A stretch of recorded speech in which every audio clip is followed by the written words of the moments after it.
நேத்து ஆமீர் அண்ட் பாம்னிக் பார்த்தீங்கன்னா, ரொம்ப கிராண்டா கல்யாணம் நடந்திருக்கு. பிக் பாஸ்ல தான் இவங்க 2 பேருமே பார்த்தீங்கன்னா, ஃபர்ஸ்ட் டைம் சந்திச்சாங்க. அதுக்கப்புறம் பார்த்தீங்கன்னா, பிக் பாஸ்லயே லவ் பண்ணாங்க. ஆனா எல்லாருமே இது கேமுக்காக தான் பண்றாங்க. பிக் பாஸ் கேமுக்காக தான் பண்றாங்க. வீட்ட விட்டு வெளியில வந்த உடனே அவங்க 2 பேருமே பார்த்தீங்கன்னா, அவங்களோட வாழ்க்கைய நோக்கி தான் போயிட்டுருப்பாங்க அப்படின்னு எல்லாருமே நெனச்சாங்க. ஆனா பிக் பாஸ்க்கு அப்புறம் பார்த்தீங்கன்னா, இவங்க 2 பேருமே அஃபிஷியலா நாங்க லவ் பண்றோம் அப்படின்னு சொல்லி சில நாட்கள் ஒண்ணா இருந்து இப்போ கல்யாணம் பண்ணியிருக்காங்க. விஜய், பிரியங்கா தான் தாலிய குடுத்துருக்காங்க. இவங்க 2 பேரோட கல்யாணம் பார்த்தீங்கன்னா ரொம்பவே கிராண்டா நடந்தது. ஆனா மக்கள் எல்லாருமே கேட்குற கேள்வி என்னன்னா, ஏன் ஷைஜியோட ஃபேமிலி கல்யாணத்துக்கு வரல, அமீர் கல்யாணத்துக்கு வரல அப்படின்னு எல்லாருமே கேட்டுட்டு இருக்காங்க.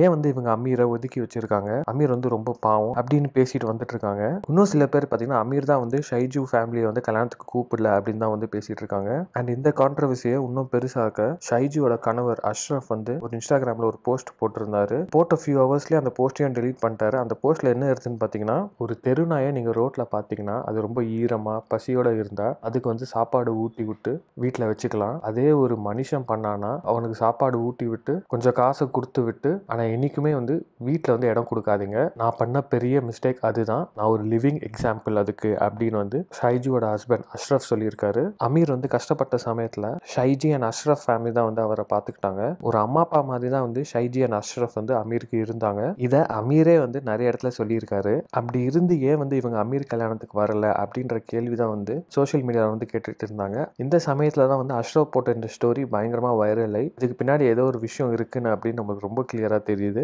ஐஷு பிக் பாஸ்ல பார்ட்டிசிபேட் பண்ணுற அப்புறம் தான் இவங்க 2 பேருக்குள்ள, அதாவது அமீர் அண்ட் ஷைஜி ஃபேமிலிக்குள்ள இருக்கிற ரிலேஷன்ஷிப் பார்த்தீங்கன்னா உடைய ஆரம்பிச்சுது அப்படின்னு தான் சொல்லிட்டு இருக்காங்க. ஸோ இந்த மாதிரி இருக்கும்போது நிறைய பேர் கேட்குற கேள்வி என்னன்னு பார்த்தீங்கன்னா, ஏன் ஐஷுவா இருக்கட்டும், ஷைஜியா இருக்கட்டும், அஷ்ரஃபா இருக்கட்டும், இவங்க ஏன் அமீரோட கல்யாணத்தை பற்றி ஒரு போஸ்ட் கூட போடலை அப்படின்னு தான் சொல்லிட்டு இருக்காங்க. ஸோ இதுக்கெல்லாம் ரிப்ளை பண்ணுற மாதிரி ஐஷுவும் பார்த்தீங்கன்னா இன்ஸ்டாகிராமில் ஒரு விஷயம் சொல்லியிருக்காங்க. அவங்க என்ன சொல்லியிருந்தாங்கன்னா, ரொம்பவே கஷ்டமாக இருக்குது, எல்லாருமே இந்த மாதிரி தப்பாக மிஸ்கன்செப்ஷனில் மிஸ்ஜட்ஜ் பண்ணிட்டு இருக்கீங்க.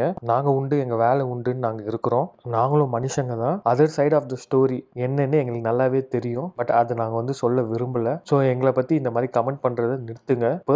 பர்சனல் மேட்டர்ஸ் பற்றி கமெண்ட் பண்ண நான் விரும்பலை. எங்களை ரெஸ்பெக்ட் பண்ணுங்கள். எங்களோட சாய்ஸஸ் மதிங்க. எல்லாரோடையும் பார்த்தீங்கன்னா ரொம்ப கைண்டாக இருக்கலாம். எல்லாருமே பார்த்தீங்கன்னா லைஃப்ல கஷ்டப்பட்டுட்டு தான் இருக்காங்க. நீங்க பாக்குறது எல்லாமே பாத்தீங்கன்னா தங்கம் கிடையாது. ஸோ வாழ விடுங்க அப்படின்னு ஐஷு சொல்லியிருக்காங்க. ஸோ நீங்க இதை பற்றி நினைக்கிறீங்க அப்படின்னு கான்பாஸை கான் பண்ணி வீடியோ பிடிச்சா லைக் பண்ணுங்க, ஷேர் பண்ணுங்க, மறக்காம வீட்டாக்கு சப்ஸ்கிரைப் பண்ணிட்டு அப்படி இந்த பெல் ஐக்கானையும் கிளிக் பண்ணுங்க.